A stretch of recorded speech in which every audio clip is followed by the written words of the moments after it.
What starts as a dream vacation in the breathtaking Yellowstone National Park turns into a chilling nightmare in this gripping tale of suspense and survival.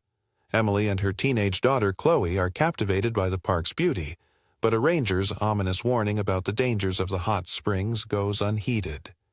When Chloe ventures too close to capture the perfect photo, tragedy strikes, plunging them into a terrifying mystery.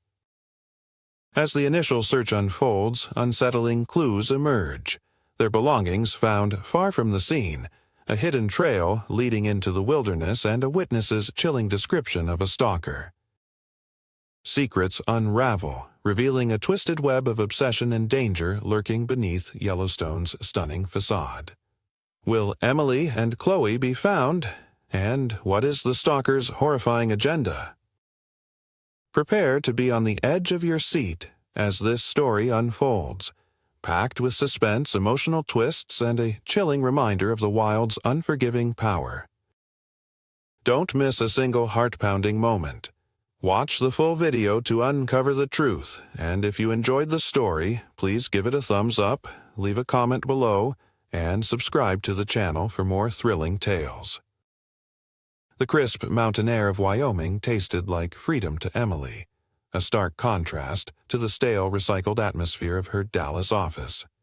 At 40, recently divorced and feeling the relentless tick of her biological clock, this trip to Yellowstone with her 16-year-old daughter, Chloe, was meant to be a reset, a breath of untamed beauty to clear the cobwebs of a life gone slightly awry. Chloe, typically glued to her phone, even seemed momentarily captivated, her emerald eyes wide as she gazed upon the geysers erupting in plumes of steam against the impossibly blue sky. "It's like something out of a movie, Mom," Chloe breathed, her voice laced with rare awe. "All those nature documentaries? This is real." Emely smiled, a genuine, unguarded smile that crinkled the corners of her eyes. "Better than a movie, honey. This is magic." They strolled along the boardwalk, the wooden planks echoing softly under their hiking boots. The air carried the scent of sulfur, a primal, earthy odor that mingled with the sweet fragrance of wildflowers blooming in defiance of the harsh terrain. Yellowstone unfolded around them in a panorama of vibrant colors. The turquoise pools of hot springs, the ochre canyons carved by ancient rivers, the emerald forests stretching towards the snow-capped peaks in the distance. It was a masterpiece painted by nature itself, a sanctuary of raw, untamed power. As they approached the bubbling, iridescent waters of Morning Glory Pool, a park ranger with a weathered face and a wide-brimmed hat stepped into their path. His gaze, though friendly, held a hint of sternness. "Morning, ladies. Beautiful, isn't it?" His voice was a low rumble, seasoned by years spent in the wilderness. Emely nodded, her eyes still drinking in the pool's hypnotic beauty. "Absolutely stunning." "Just a word of caution," the ranger continued, his eyes scanning the area. "These thermal features are incredibly dangerous. The water in those springs can reach boiling temperatures. Stay on the boardwalks and never go beyond the marked trails. We've had incidents." He paused, the unspoken weight of those incidents hanging in the air. Chloe, ever the rebellious teenager, rolled her eyes subtly. Yeah, we get it. Don't go swimming in the pretty water."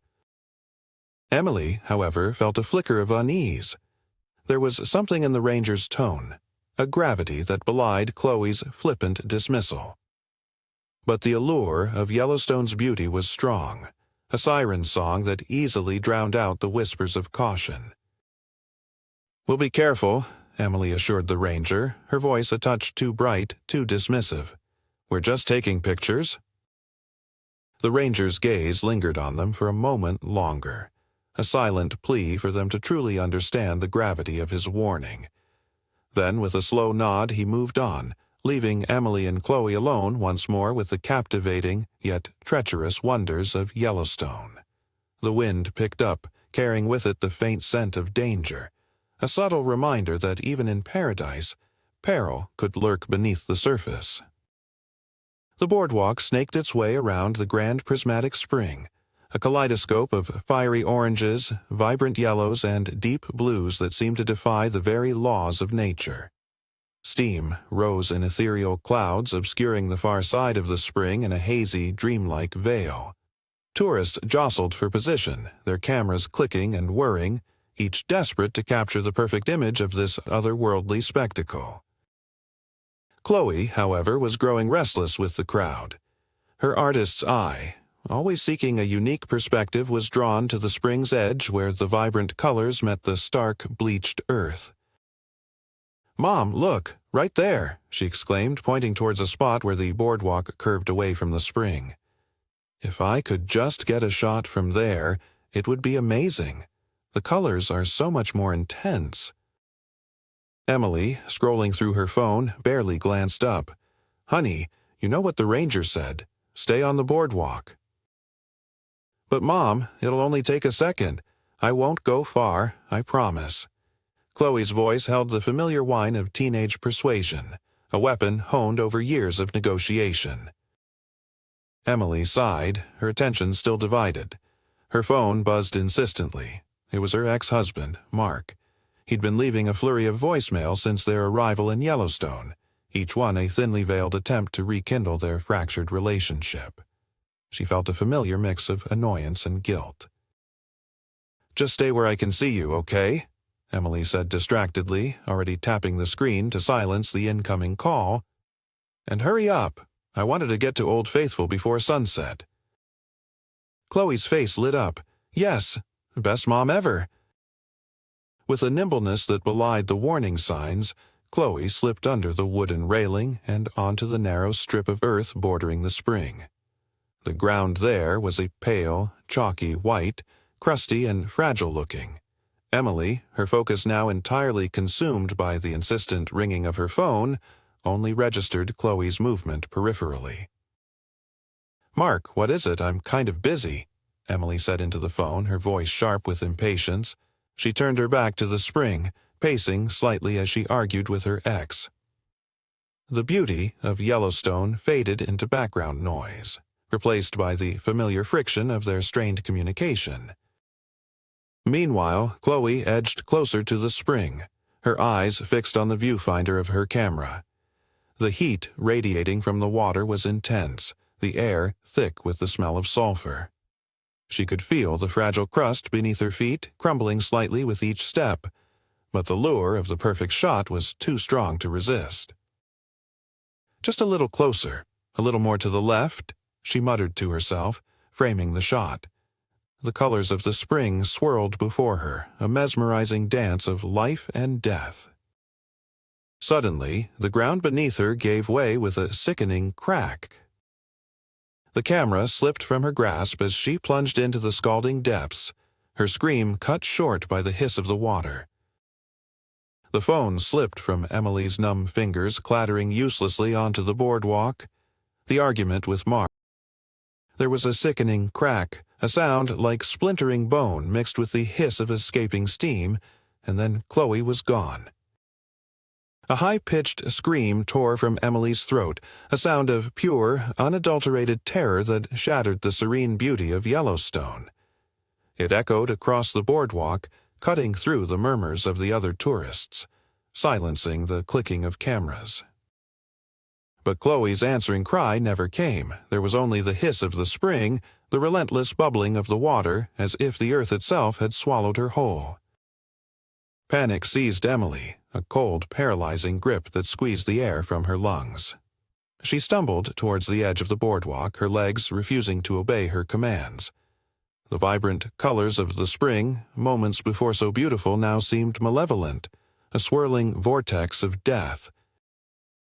"Chloe, Chloe!" she screamed, her voice raw and desperate. Tears streamed down her face, blurring her vision. She reached out a hand as if she could somehow pull her daughter back from the depths. The other tourists stood frozen, their faces masks of shock and horror. Some gasped, some covered their mouths, some simply stared, their eyes wide with disbelief. The air was thick with a stunned silence, broken only by Emily's frantic cries and the ceaseless bubbling of the spring. A young man, his face pale, fumbled for his phone, his hand shaking as he dialed 911. A woman began to sob quietly, clutching her child close. An elderly couple stood hand in hand, their faces etched with grief for a tragedy unfolding before their eyes. Emily's mind raced, a chaotic jumble of disbelief and agony. This couldn't be happening. Not here. Not to Chloe. It was supposed to be a vacation, a time for them to reconnect, to heal. Not this. She tried to climb over the railing, a desperate, irrational urge to jump into the spring after her daughter. But strong arms restrained her, pulling her back onto the boardwalk. "Ma'am, you can't," a man's voice said, firm but gentle. "It's too dangerous, the water. It's boiling." Emily struggled against his grip, her body racked with sobs. "My baby. I have to save my baby." But the man held her tight, his gaze filled with a pity that bordered on fear. He knew, as did everyone else there, that it was already too late. The silence that followed Chloe's scream was the most deafening sound Emily had ever heard. It was the silence of finality, the silence of a life extinguished too soon, the silence that would haunt her for the rest of her days. The chaos that followed Chloe's fall was a blur of frantic activity. The initial shock gave way to a desperate scramble to respond, to somehow rewind time and undo the tragedy. But time, as Emily was learning in the most brutal way possible, was a relentless river, flowing only in one direction. Within minutes, the boardwalk was swarming with park rangers, their uniforms a stark contrast to the colorful swirls of the spring. They moved with a grim efficiency, their faces tight with concentration. Some cordoned off the area with bright yellow tape, creating a perimeter that kept the horrified tourists at a distance. Others spoke into radios, their voices urgent and clipped, summoning additional resources. A rescue team arrived, clad in specialized gear, their faces obscured by helmets and visors. They carried ropes, probes, and other equipment designed for the perilous task of navigating the scalding waters. The air filled with the whirring of a small drone, its camera eye scanning the surface of the spring, searching for any sign of Chloe. Emily stood numbly behind the yellow tape, her body trembling uncontrollably. The initial wave of panic had receded, replaced by a hollow, aching emptiness. She watched the rescue team with a desperate, flickering hope, clinging to the impossible belief that they would somehow pull Chloe out, alive and unharmed. But deep down, a cold certainty was growing within her, a chilling premonition that whispered the truth she didn't want to hear. As the rescue operation unfolded, other rangers began the grim task of interviewing witnesses. They approached the tourists one by one, their voices gentle but firm, asking for names, contact information, and detailed accounts of what they had seen. Emily struggled to answer their questions, her thoughts fragmented and incoherent. She could only repeat, over and over again, she was taking a picture. She just wanted a picture. The rangers listened patiently, their expressions sympathetic but professional. They recorded her statement, their pens scratching across notepads, capturing the details of a nightmare. News of the tragedy spread quickly, carried by the invisible threads of technology. Emily's phone, miraculously recovered from where it had fallen, buzzed incessantly with calls and messages, but she couldn't bring herself to answer. Each ring was a fresh stab of pain, a reminder of the life that had been so abruptly shattered.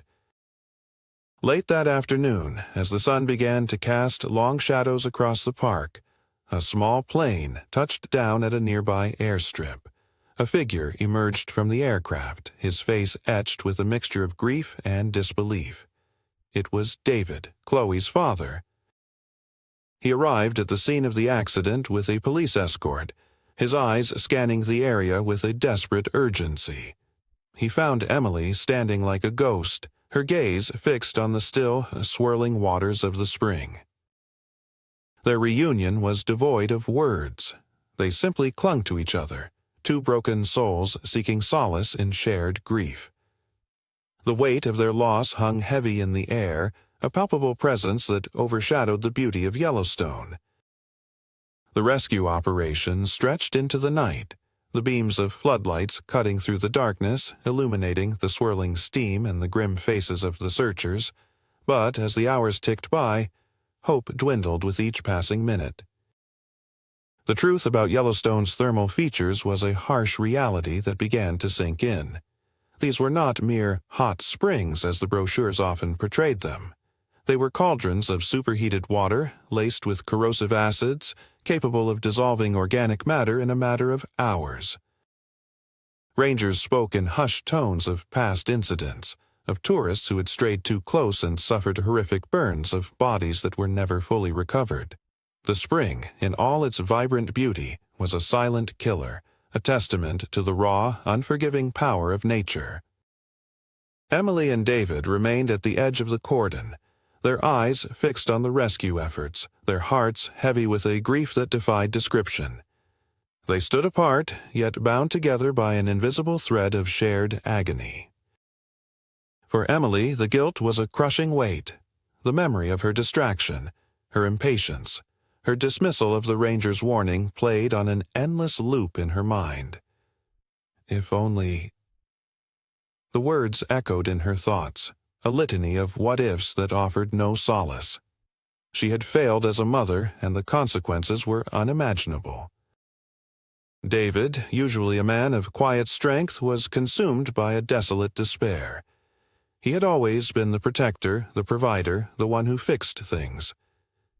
But this was beyond repair. He felt a profound sense of helplessness, a gaping void where his daughter's laughter and light had once been. They barely spoke, their voices hoarse and choked with emotion when they did. The shared phrases of grief, "I can't believe it," "It's not real," felt inadequate, feeble attempts to grasp the enormity of their loss. As the night deepened, the rescue efforts became less about finding Chloe alive and more about recovery. The shift was subtle but unmistakable, a change in tone, a weariness in the rescuers' movements. Emely watched, her hope flickering and dying like a candle in a storm. The spring continued to swirl, its colors mocking their grief, a beautiful, indifferent force of nature that had claimed her daughter's life. The official search for Chloe continued, a grim ritual played out against the breathtaking backdrop of Yellowstone. Search parties, a mix of seasoned rangers and worried volunteers, fanned out across the sprawling landscape, their bright jackets mere specks against the vast canvas of pine forests and steaming geyser basins.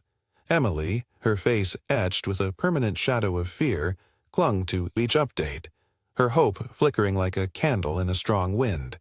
David, however, his normally sharp eyes now clouded with a restless intensity, found himself increasingly detached from the formal proceedings. The diary entries, those raw outpourings of teenage angst and alienation, had burrowed deep into his mind, planting seeds of a chilling suspicion. Ranger Ben, a man whose weathered face and quiet competence spoke of years spent navigating Yellowstone's unpredictable heart, tried to offer a comforting perspective. "Mr. Caldwell," he said, his voice roughened by the wind, "this park, it's a world unto itself. People get lost out here, even experienced hikers. The terrain shifts. The weather turns on a dime. It's easy to lose your bearings." He gestured to the seemingly endless expanse of the Hayden Valley where bison grazed like prehistoric shadows. "We're talking about over 2 million acres. That's a lot of ground to cover." But David's gaze remained fixed on the small, spiral-bound diary in his hands. Chloe's words, scrawled in hurried, uneven script, echoed in his thoughts. "She doesn't get me. She never has. I swear, sometimes I just want to disappear, like vanish, and see if she'd even notice." The starkness of the sentiment clashed with the idyllic beauty surrounding them, creating a jarring dissonance in David's soul. He couldn't shake the feeling that Chloe's disappearance wasn't a simple case of getting lost. There was a deliberate quality to her words, a chilling hint of intention. While the official search focused on the trails and backcountry, David began his own solitary investigation, driven by a father's desperate need to understand. He retraced Chloe's last known steps, his expensive leather boots incongruously crunching on the dusty paths. He visited the overlook where Emely had last seen her, the same spot where Chloe had been so eager to photograph the morning glory pool. The vibrant, almost unnatural colors of the hot spring seemed to mock his search, their beauty a cruel contrast to the gnawing emptiness in his heart. It was away from the main tourist areas, near a less traveled trail, that David found the first anomaly. Tucked beneath a fallen log, half hidden by pine needles, was a discarded bus ticket.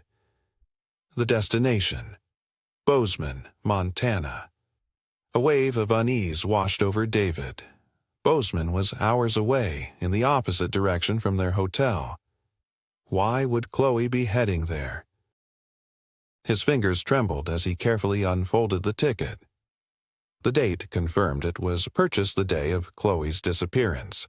This wasn't wandering off. This was something else. Further down the trail, tucked into a crevice in a rock face, he found it. A note, folded into a small origami crane. The paper was cheap, the ink smudged, but the message was clear. Meet me at the rendezvous. Don't tell. No name, no explanation. Just a cryptic instruction that sent a shiver down David's spine. The word rendezvous, with its clandestine undertones, confirmed his worst fears. Chloe hadn't simply gotten lost, she had planned this. But who was the me? And what was the rendezvous? David's mind raced, a whirlwind of conflicting emotions. Relief that Chloe might be alive warred with a crushing sense of betrayal and a growing dread of the unknown. He looked out at the seemingly indifferent wilderness, the setting sun casting long, ominous shadows across the land. The beauty of Yellowstone suddenly felt menacing, its vastness now a symbol of how easily his daughter had slipped away into a darkness he was only beginning to comprehend. The fluorescent lights of the makeshift ranger station hummed with a sterile indifference, casting harsh shadows on the faces gathered around the worn wooden table. David, his voice tight with a mixture of dread and a desperate need for logic, slid the bus ticket and the origami crane note across the surface toward Emely. He began, the use of her name a fragile attempt at connection. I don't think Chloe just wandered off. I found these suggest she planned to leave. Emily's reaction was immediate and visceral. Her eyes, red-rimmed and haunted, flashed with a fierce denial. No, she said, her voice trembling. No, you're wrong. She wouldn't do that. She might be angry, upset, but she wouldn't just run.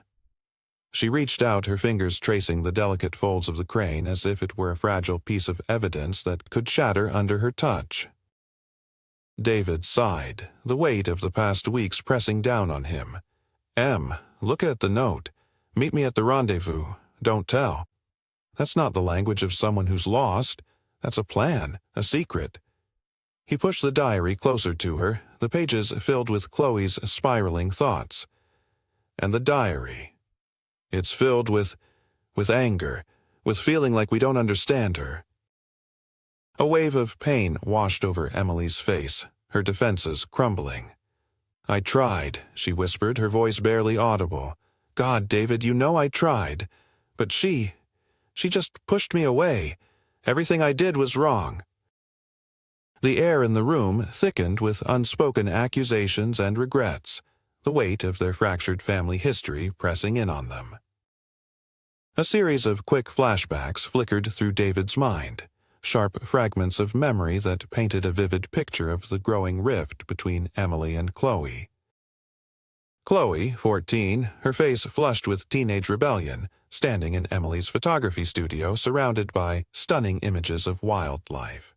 Why can't you just take normal pictures, Mom? Like, of people? Everyone at school thinks it's weird. Emily's voice, patient but firm. Chloe, these aren't just pictures. This is my art, my passion. It's how I connect with the world. Chloe, rolling her eyes, muttering under her breath. Yeah, well, the world doesn't care about a bunch of stupid birds. Emily, her voice strained, trying to reason with Chloe over the phone. Chloe's voice distant and muffled. Mom, I told you I have plans. I can't make it to dinner. It's like a really important thing. Emily's sigh. Chloe, family dinner is important. It's the one time we all get to connect. The line going dead. The hollow silence that followed. Chloe, her bedroom door slammed shut, music blaring from within. Emily standing outside, knocking softly. Chloe, can we talk, please? No response. Just the thumping bass and the feeling of being shut out utterly and completely. The memories faded, leaving David with a profound sense of sadness and a gnawing guilt. He hadn't been present enough to focus on his business, leaving Emily to navigate the treacherous waters of raising a teenage daughter alone. And now, this. As the tension in the room threatened to become unbearable, Deputy Miller, a local law enforcement officer who had been assisting with the search, stepped forward. His demeanor was earnest, his voice reassuring. Mr. and Mrs. Caldwell, I understand this is a difficult time, but we need to keep all possibilities in mind. Runaways are, unfortunately, not uncommon, especially with teenagers. There was something in his tone, however, something just slightly off, that made David's instincts prickle. Miller's eyes seemed to linger on Emily for a fraction of a second too long, his smile a touch too wide. He was offering help, yes, but there was an undercurrent of something else, something that David couldn't quite place. We'll explore all avenues, Miller continued, his voice smooth and professional. We'll check bus stations, talk to local kids, see if anyone has seen her, but it's important to be realistic. If she did leave willingly, finding her could be challenging. Emily recoiled as if struck. Don't say that, she hissed. Don't you dare say that. My daughter's out there, she's in danger, and we're going to find her. David watched the exchange, his mind churning. The evidence pointed to Chloe running away, but his gut told him something was wrong. And Deputy Miller's eagerness to help, his almost too calm demeanor, only deepened his unease. The search for Chloe had taken a dark turn, and David had a sinking feeling that the trails of doubt were leading them down a dangerous and unpredictable path. The fluorescent lights of the motel room flickered intermittently, casting dancing shadows on the walls and amplifying the unease that had settled between David and Emily. They sat hunched over David's laptop, the screen illuminating their faces with a cold, digital glow. The air was thick with the stale scent of cheap carpet and the unspoken weight of their growing desperation. Look at this, David said, his voice low and strained, scrolling through a forum page on the screen. It's a group chat. Chloe's been active here for months. Emily leaned closer, her eyes scanning the screen. The forum was a chaotic jumble of text and images, filled with teenagers sharing stories of rebellion, escape, and a profound sense of alienation. There were posts about running away, defying parents, and finding true freedom outside the constraints of family and society. They call themselves the Wanderers, David continued, his finger tracing a particularly disturbing thread. They seem to encourage each other to just leave, to start over somewhere else. Emily's breath hitched. Oh, God, she whispered, her hand flying to her mouth. This is like a cult. The posts were filled with coded language and inside jokes, but the underlying message was clear. Family was a prison, and escape was the only way to find happiness. Chloe's own comments, interspersed among the others, were filled with the same angst and longing for a different life. They just don't understand, she had written in one post. They want to control everything. I need to be free. David closed the laptop, the sudden darkness amplifying the silence in the room. The implications of what they had discovered were terrifying. Chloe hadn't just run away on a whim, she had been influenced, perhaps even manipulated by this online group. "We need to show this to the police," Emely said, her voice urgent. "They need to see what we're dealing with." David hesitated. "I don't know if we can trust Miller," he said, the deputy's face flashing in his mind. There was something about his eagerness to help, his almost too calm demeanor that had set off alarm bells in David's mind. "What do you mean?" Emely asked, her brow furrowed. "He's been helping us, hasn't he?" "Has he?" David countered, his voice laced with suspicion. "Or has he been steering us away from something? Every time we find a new lead, he seems to downplay it, to push us back towards the lost hiker theory." He recounted the incident with the bus station, how Miller had dismissed the possibility that Chloe had taken a bus, despite the ticket being found. He described Miller's insistence that they focus on the park, even though the note suggested Chloe had a rendezvous outside its boundaries. Emily's face paled. "You think he's covering something up?" "I don't know what to think," David admitted, running a hand through his hair. "But my gut tells me something's not right, and after seeing this—" He gestured to the laptop. "I'm not sure I trust anyone." As if to punctuate his words, a knock echoed on the motel room door. David tensed, his eyes meeting Emily's in a silent exchange of apprehension. "Who is it?" David called out, his voice guarded. "It's Ben," came the reply, Ranger Ben's familiar voice cutting through the tension.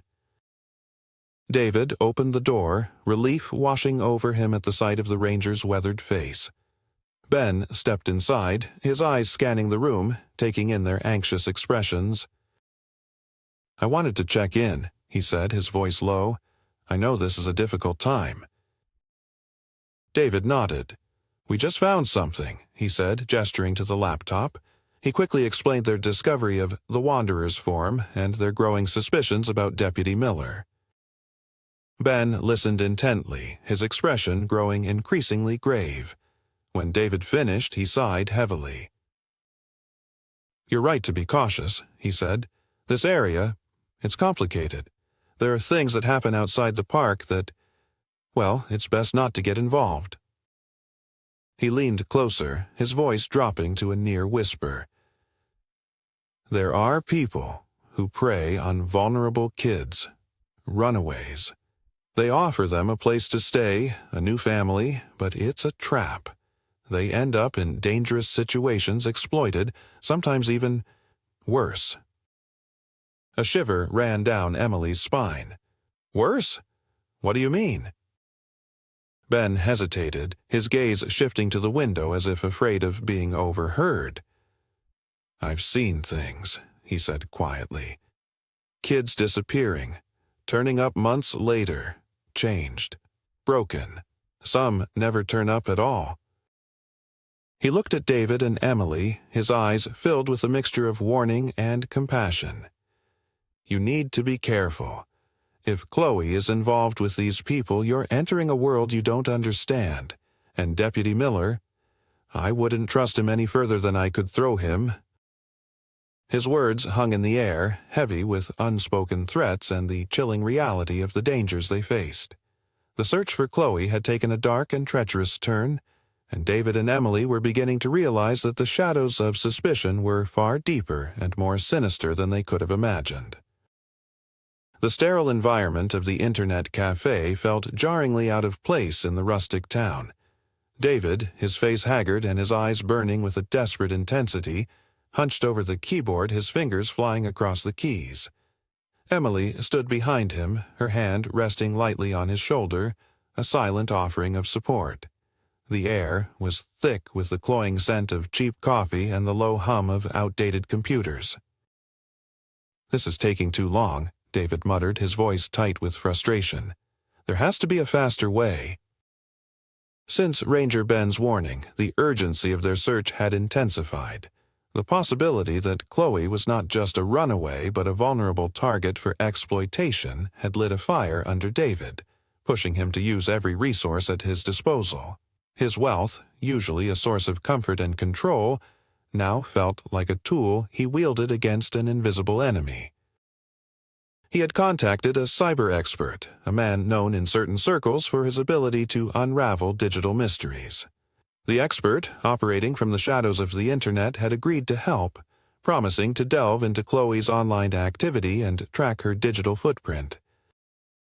Hours blurred into a tense vigil. David navigated through Chloe's social media accounts, her abandoned blog, and the cryptic forum posts from The Wanderers. Each click, each loading page, was a torture of anticipation and dread. Finally, the expert sent them a breakthrough, a private message thread, hidden within an encrypted messaging app, the kind favored by those who wish to conceal their communications. David's breath caught in his throat as he opened the file. The messages, exchanged between Chloe and an unknown user with the handle Zephyr, painted a disturbing picture.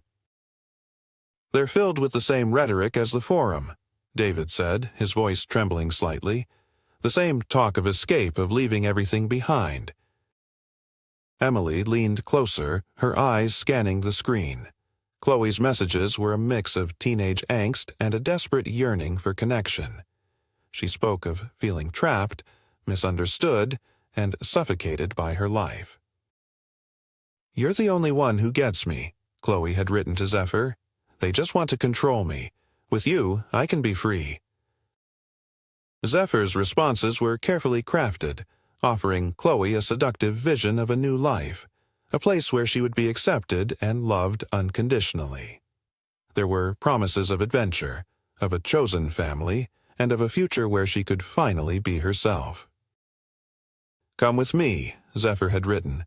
"We'll start over, just you and me. It'll be amazing." Then, the chilling revelation. A specific rendezvous point, a location outside the small town, a place where Chloe was supposed to meet Zephyr. A plan, meticulously laid out, a digital breadcrumb trail leading away from her parents and into the unknown. Emely recoiled from the screen as if burned. "Oh, Chloe," she whispered, her voice choked with tears. "What have you done?" The weight of guilt crashed down on her, an unbearable burden of regret and what-ifs. She replayed moments in her mind, conversations she had dismissed, signs she had ignored. Chloe's withdrawal, her increasing secrecy, her sudden bursts of anger, all the pieces now fell into a horrifying pattern. "I should have seen it," Emely sobbed, her body shaking.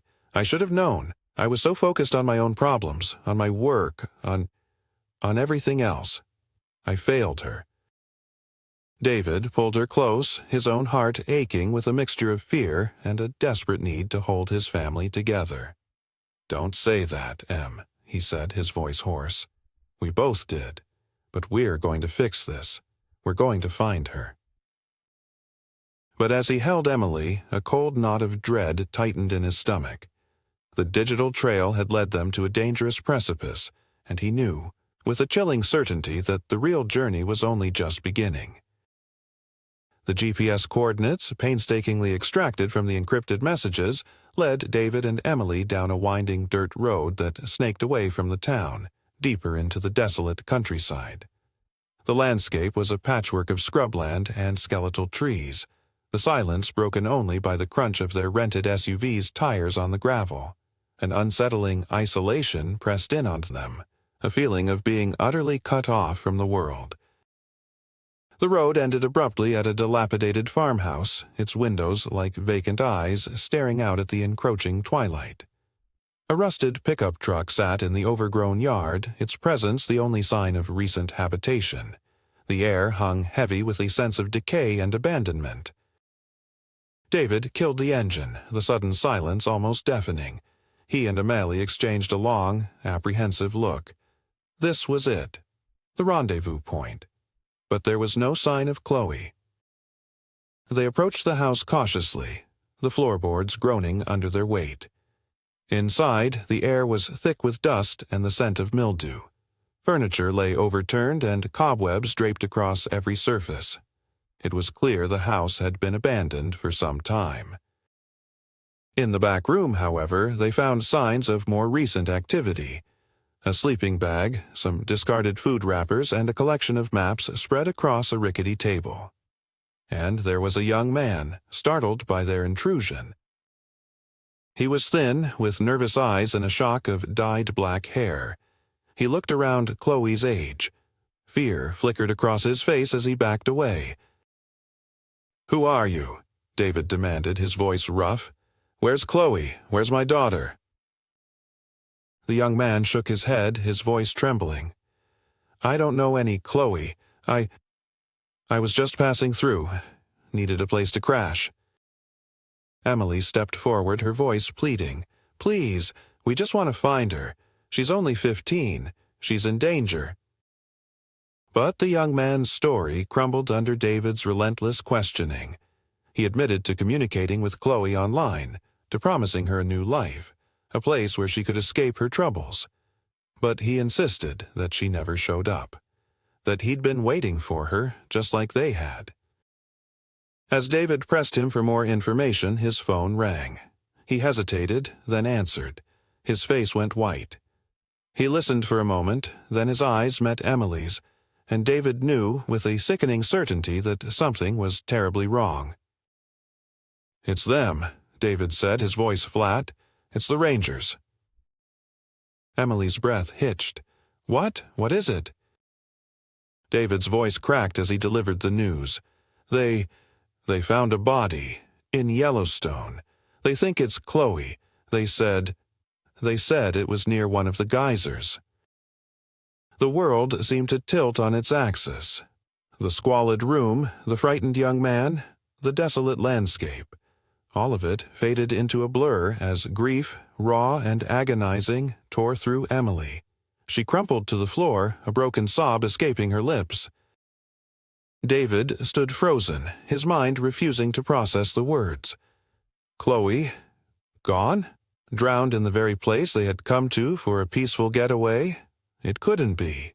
It couldn't be. The young man watched them, his fear replaced by a strange mixture of pity and confusion. He was a runaway himself, caught in a web of his own making, and now he was a witness to a tragedy he hadn't foreseen. The scene was a tableau of despair.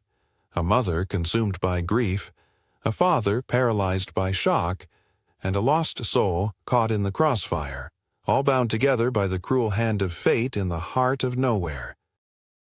The silence in the aftermath was profound, a heavy blanket that suffocated the air in their home. The world outside moved on. Tourists still flocked to Yellowstone, the geysers still erupted in their rhythmic dance, but for David and Emily, time seemed to have stopped. The loss of Chloe was a gaping wound, a raw ache that refused to heal. They moved through the motions of life, shells of their former selves. The shared grief, however, became an unexpected bridge. The recriminations and the blame, the if-onlys and the what-could-have-beens, slowly gave way to a fragile understanding. They clung to each other, not with the passion of lovers, but with the desperate tenacity of survivors adrift in a storm. David, once consumed by his work, found himself drawn to Emily's side, seeking solace in her quiet strength. Emily, in turn, softened, the sharp edges of her grief smoothed by David's unwavering presence. They talked not about the past, but about the future, about the possibility of finding some semblance of peace amidst the wreckage. Slowly, painstakingly, they began to rebuild. It wasn't about forgetting Chloe, that was impossible. It was about learning to live with her absence, to carry her memory within them like a precious, fragile thing. A year passed, marked by small steps forward, by moments of shared laughter amidst the tears. And then, a miracle. Emily was pregnant. The news was met with a mixture of joy and trepidation. Could they dare to hope for happiness again? Could they open their hearts to another child after such devastating loss? The months that followed were a delicate dance between grief and anticipation. They prepared the nursery, not with the vibrant excitement they might have felt before, but with a quiet reverence, a sense of honoring Chloe's memory.